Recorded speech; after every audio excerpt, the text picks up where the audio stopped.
Imagine a world where rural civilizations are no more, and the entire world has become urbanized.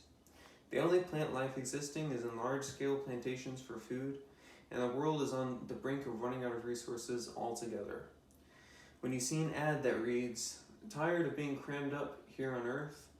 Why not save up so you can stretch out on Mars?" My topic today is over why we should be supporting NASA in its continued efforts of exploring Mars. We can do this by electing officials that will support and fund NASA. I'm qualified to talk about this subject because of the research I've done for this speech and because of my years of interest in space travel. There will be three main points in my speech. First, I will discuss the problems facing our world now. Second, I will explain the causes of these problems. Then third, I will finally lay out the solutions to those problems as they relate to exploring Mars. Now, if you've seen the movie Mars, take your mind back to the opening scene as we talk about some of the problems facing our world today. My first main point is the problems emerging across the globe that could possibly lead to the need to explore Mars. According to Liao, Zhang, Nobis, Wu, Pan, Wang, Dakhil, Du, Xiong, Padley, Tian, and Ibanez in Diversity and Distributions 2020, due to the warming of the Earth, many tree species within China are being threatened to drastically decline by 2080. Another direct problem resulting from climate change is discussed in an article written by Arag Ghosh, Bandiofier, and Hazra within the Journal of the Indian Ocean Region in 2019 is the rising sea levels of the Sundarbans ecoregion and the Bengal Delta, along with rising population in the area. This is causing people to have to locate or leave their homes or fight hard to protect the places that they live. An additional large problem, analyzed by Yeli Shetty, Mudd, and Regif in the Journal of Cleaner Production 2011, is that the world seems to be running out of vital resources such as iron ore, copper, manganese, and nickel. Humans need these metals if we're to continue living the way we do now. Now that we've gone over some of the problems facing our world today, let's take a look at some of the causes of these problems. My second main point goes over the underlying roots of these problems.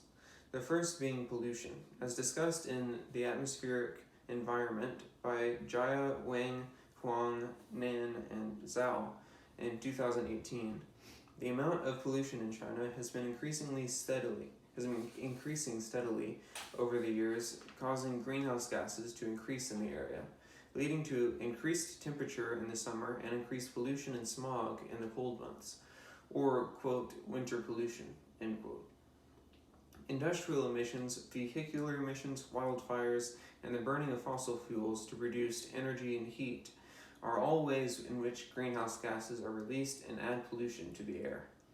Furthermore, a cause of the resource shortage and forced relocations I mentioned earlier is an increase in population growth. This is brought up in Food and Energy Security by Emasiku and Tagwirubugara in 2020. They write about the high population growth of the people in Rwanda and how it is causing them to, sadly, be on the course of running out of food and water by 2050. Looking further into the future, it is evident that the rest of the world is on that path as well. A high population will also lead to running out of other resources such as the metal I talked about earlier. Now that we have seen some of the causes of these problems, let's look at some possible solution to these problems. My third and final point revolves around the resolutions to these problems I mentioned in my first speech. One solution that may be a little bit far off, but a definite feasible and plausible answer to the Earth's increasing human population density is funding NASA to terraform Mars to become habitable. This is discussed within the Trachea Journal of Sciences by Vasileva, Ivanova, and Alexandrov in 2019. The article refutes some claims that terraforming the planet would be impossible and actually gives some ways that we could go about doing it. And it talks about some species of algae that would facilitate that better. Terraforming Mars would mean more space for human civilization to expand, along with possibilities of mining the planet for resources, specifically aluminum, magnesium, titanium, and most importantly iron, which can be made into steel. Another benefit of funding NASA's exploration of Mars is mentioned in Trends in Biotechnology by Snyder, Walsh, Carr, and Rothschild in 2019, that NASA is always on the bleeding edge of scientific advancement. They need new ways to produce materials on Mars, such as more efficient 3D printing and new ways to produce energy for the astronauts there. History has shown us many examples of how NASA's goals in space have given the common man here on Earth new inventions. Let's just to name a few. Some examples would be memory foam, dust busters, scratch-resistant glass, CAT scans, and water purification systems. Space and exploration is a topic that gets scientists excited, which is perfect for creating new and useful technologies that will hopefully help our energy needs here on Earth, maybe effectively eliminating a reliance on fossil fuels in preparation for when they eventually run out, or people can phase them out, hopefully, also eliminating much of our pollution problem. You, as a listener, also may be weary of putting so much money into such a long-term project that will span multiple changes in leadership and technology advancements.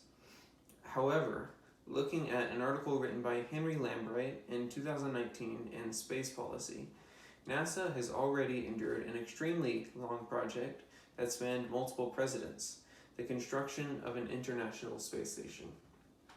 The project lasted from 1984 until 2011 and is still being used today. This station points towards the diligence of NASA to complete a project and also its ability to work under multiple leaders and its ability to work with other nations to get the job done. In closing, I discussed why we should support the funding of NASA for its exploration of Mars. I went through 3 main points with you. First, the problems facing our world today and some causes of these problems. Then I went through some solutions of these problems by funding NASA's exploratory missions to Mars. We may not be taking day trips up to Mars anytime soon, but starting the process towards the ability to do that someday will not only benefit our future generations, but will even make our world a better place today. Thank you.